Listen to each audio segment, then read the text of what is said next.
Dramatic Muslim invasion, that is the subject of this evening's Talking Points memo. As we reported last night, many Americans are angry about the U.S. economy, which is not providing enough good jobs, and about all the chaos overseas. Both of those things can be placed at President Obama's doorstep. Since Ronald Reagan declared amnesty for illegal aliens in 1986, estimates are as many as 15 million undocumented people who did not get amnesty have crossed into the USA. As Donald Trump points out over and over, the southern border is a joke. Now the same thing is happening in Europe. Countries are being overrun by migrants, mostly Muslims, fleeing terror and economic deprivation in the Middle East and North Africa. These poor people are desperate and deserve sympathy from all of us. But the cold truth is, Europe is getting what it deserves. In the face of Islamic terrorism, the EU, not an equal partner with America, it lets us take most of the casualties and pay most of the bills.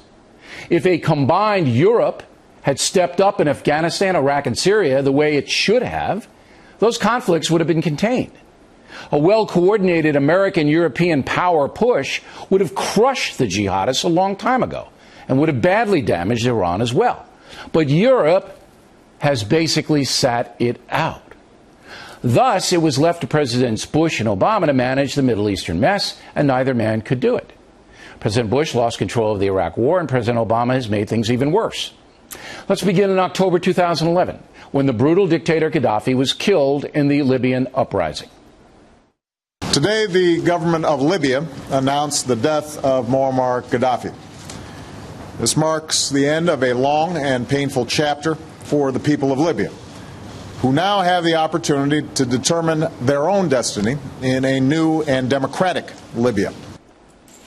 But the Libyans did not get any opportunity to do anything, because Europe and President Obama got the hell out of that country as fast as possible, leaving Islamic militias to run wild. Now hundreds of thousands of people are fleeing the chaos in Libya and coming through Libya. Just 2 months after the Gaddafi announcement you just saw, President Obama removed all American troops from Iraq.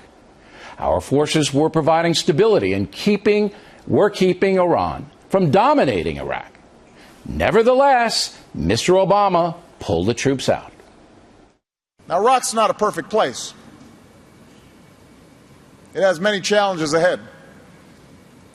But we're leaving behind a sovereign, stable, and self-reliant Iraq with a representative government that was elected by its people. We're building a new partnership between our nations. In hindsight, that statement is ridiculous. As soon as our troops left Iraq, the Iranians moved in, persecuting the Sunni minority, who then allowed ISIS to take up residence. So Iraq, along with Syria, became ISIS strongholds.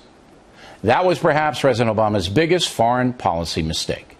Then, in 2013, Mr. Obama learned that Syrian dictator Assad was using poison gas to kill civilians, innocent people. Mr. Obama threatened Assad with military action, and Europe should have immediately supported that. But the European leaders did nothing, and Mr. Obama backed down. So even though I possess the authority to order military strikes, I believed it was right, in the absence of a direct or imminent threat to our security, to take this debate to Congress. Of course, Congress didn't do anything. And ISIS gained power in Syria, murdering thousands of people along the way. Now, millions of Syrians are fleeing their own country, heading for Turkey and Europe.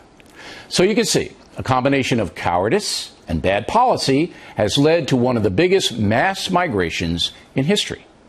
In Europe right now, the crisis is so intense, the entire European Union may collapse. Eastern European countries like Hungary and Poland do not want to take any Muslim refugees. Countries like Denmark and the Netherlands also don't want any migrants. Even Great Britain and Ireland say they will take very few. So where are these people going to go? Germany's being overrun. Remember, migrants must be supported. Governments must house and feed them. It will take decades before the migrants assimilate into European societies, if they ever do. And this mass migration is not going to stop. Once people in Africa find out they can move to Europe without consequence, millions will begin to do so. So the next human wave will come from the African continent. Meantime, Europe has no solution, and President Obama will not even acknowledge his drastic foreign policy mistakes. You want a worldwide mess? You have one. Finally, hundreds of thousands of migrants will eventually find their way to North America. It's just a matter of time. So here's the bottom line. If the USA and Western Europe continue to blunder in the face of the jihad and tolerate brutal dictators like the Iranian mullahs, the world will devolve into continual conflict and humanitarian disaster. There's no question about it. And that's the memo.